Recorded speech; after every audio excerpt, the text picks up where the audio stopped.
Alors, je profite de cette leçon sur les propositions subordonnées circonstancielles pour une petite précision à l'intention notamment des élèves qui se destinent au lycée général et qui passeront le bac en classe de première, le bac de français, les épreuves anticipées comme on dit.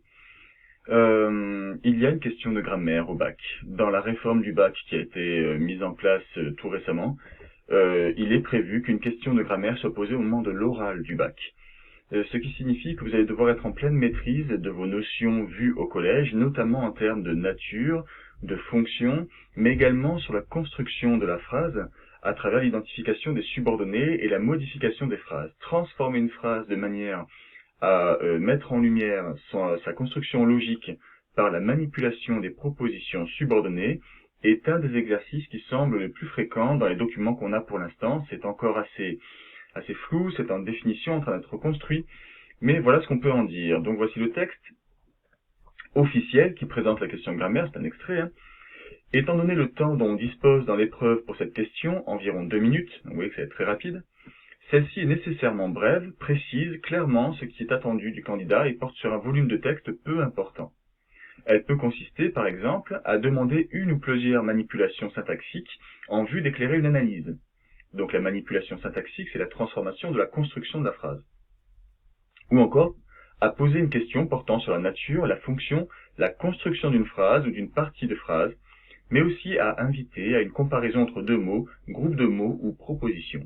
Donc vous voyez que là, on est sur des manipulations très basiques de la grammaire, on va dire, classique de base, qui devra être maîtrisée. Elle sollicite des connaissances et des capacités de réflexion linguistique, mais appelle de la part du candidat une réponse limitée, sans justification étendue. On ne s'affole pas, il ne s'agit pas de faire un exposé grammatical de spécialiste, c'est simplement montrer que vous êtes capable d'utiliser vos connaissances pour analyser la construction d'une phrase et son sens, même si le développement sur le sens n'est pas demandé sur le moment de la question de grammaire. Aussi, les questions ne doivent-elles pas présenter de difficultés particulières et être à la portée d'un élève sérieux ayant reçu un enseignement précis et régulier. Donc, je prétends vous avoir apporté un enseignement précis et régulier. J'espère que vous prétendez être des élèves sérieux. Donc, on va un petit peu s'entraîner là-dessus. Je vais vous montrer ce qui est proposé dans les documents que l'on a à disposition pour l'instant. Je contemple la terre ainsi qu'une âme errante. Dans le document qu'a mis en place le ministère pour montrer aux professeurs la nature de cette question de grammaire à l'oral du bac, il y a un poème de Lamartine, très célèbre poème de Lamartine, L'Isolement, qui est le premier poème du recueil Les Méditations poétiques. Alors si vous vous souvenez, on avait vu un petit extrait du poème Le Lac de Lamartine quand on a travaillé sur le cours de méthode sur l'expression du commentaire dans la réponse développée, où le poète était au bord d'un lac et pensait à la femme qu'il avait aimée et qu'il avait perdue, qui était morte au moment où il retournait sur ce lac, et qui se plaignait du temps qui va trop vite et qui ne laisse aucune trace. Je ne sais pas si vous vous souvenez de cela. Là, c'est un autre poème parmi les plus célèbres de Lamartine au XIXe siècle. Je contemple la terre ainsi qu'une âme errante. La question est la suivante. Transformez cette phrase de manière à faire apparaître une proposition principale et une proposition subordonnée circonstancielle de comparaison. Expliquez les transformations que vous avez opérées. Donc vous voyez que là, on est en plein sur la leçon qu'on est en train de faire. Ça serait une question bac type, ça. Donc là, on a « je contemple la terre ainsi qu'une âme errante ». Vous voyez qu'on a un seul verbe conjugué. On a donc une phrase simple. Et le sujet demande à ce que le candidat transforme cette phrase simple en phrase complexe avec une proposition subordonnée circonstancielle de comparaison.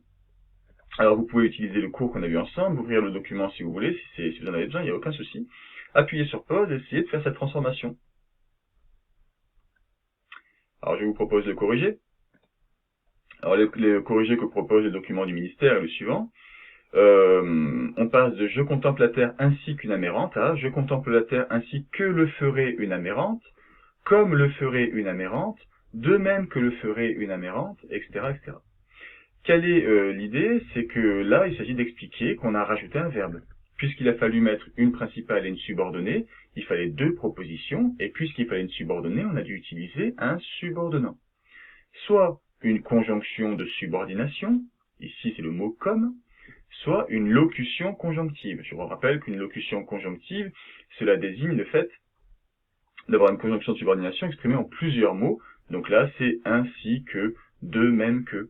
D'accord? Donc le candidat qui sera capable de faire cette transformation-là et d'expliquer qu'on a deux verbes, donc une phrase complexe, avec un subordonnant, donc une subordonnée, il a tout gagné. Ça, c'est à faire en 2 minutes. On voit la suite.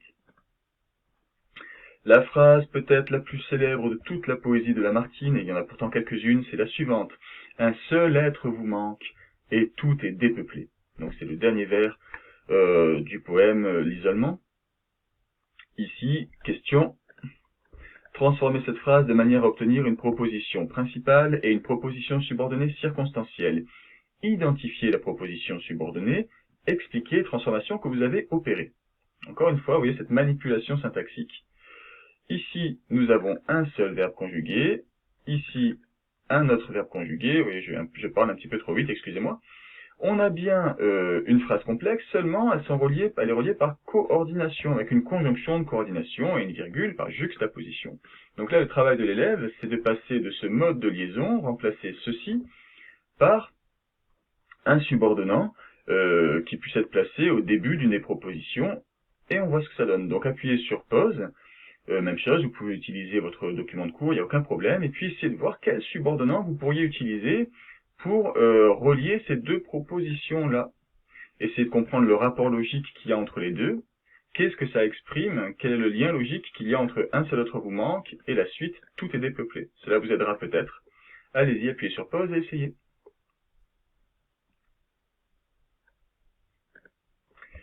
Alors voilà les propositions de corriger du document. Un seul être vous manque si bien que tout est dépeuplé. Parce qu'un seul être vous manque, tout est dépeuplé. Alors je vais commenter au fur et à mesure.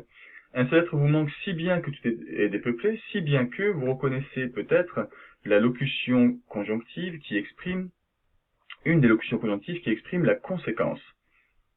Parce qu'un seul être vous manque, tout est dépeuplé, ici parce que introduit la cause. Je vous rappelle que la cause, c'est ce qui se passe en premier, la conséquence, c'est le résultat, c'est ce qui suit. Donc qu'est-ce qu'on a? D'abord, il n'y a qu'un être qui manque, et ensuite, tout qui semble dépeuplé au poète. Donc en réalité, là, soit on a choisi de mettre un subordonnant devant la conséquence, soit on a choisi de mettre un subordonnant devant la cause. Et c'est ce même rapport de cause-conséquence. Quand un seul être vous manque, tout est dépeuplé. Ici, cela construit une proposition subordonnée circonstancielle de temps.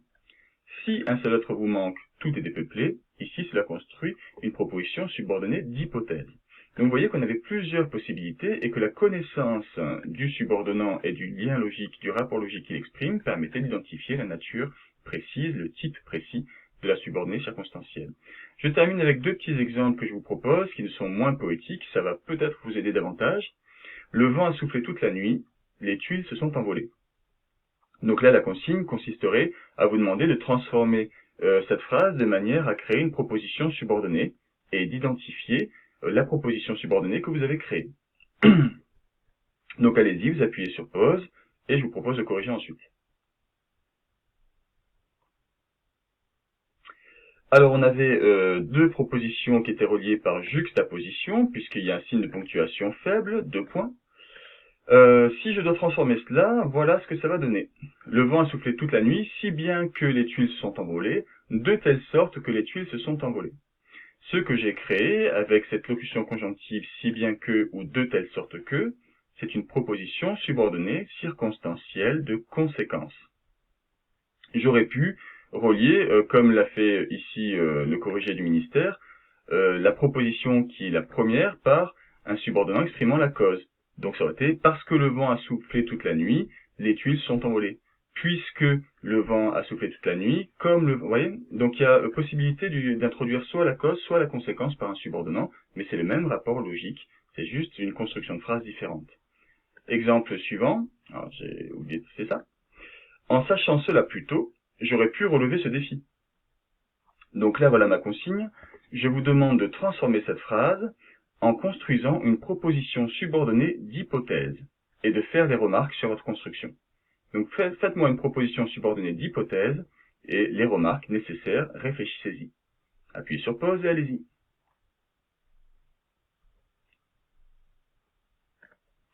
Alors voici ce que ça donnerait en corrigé. Si j'avais su cela plus tôt, j'aurais relevé ce défi. On a la conjonction de subordination si, qui introduit ici l'hypothèse. Et la remarque que attendrait le jury, c'est la concordance des temps, qui je vous rappelle est une difficulté dans une proposition subordonnée d'hypothèse, utilisant le conditionnel dans la principale, ou ici le conditionnel passé, vous utiliserez l'imparfait ou le plus que parfait. On n'utilise pas le conditionnel, on ne dit pas si j'aurais su, on dit si j'avais su. Je vous renvoie au cours que nous avons fait sur le sujet. Donc voilà, vous voyez que c'est assez complexe, mais qu'à côté de ça, ce sont des manipulations, notions de base. Si vous maîtrisez ces manipulations et ces termes-là, vous ne serez pas en difficulté.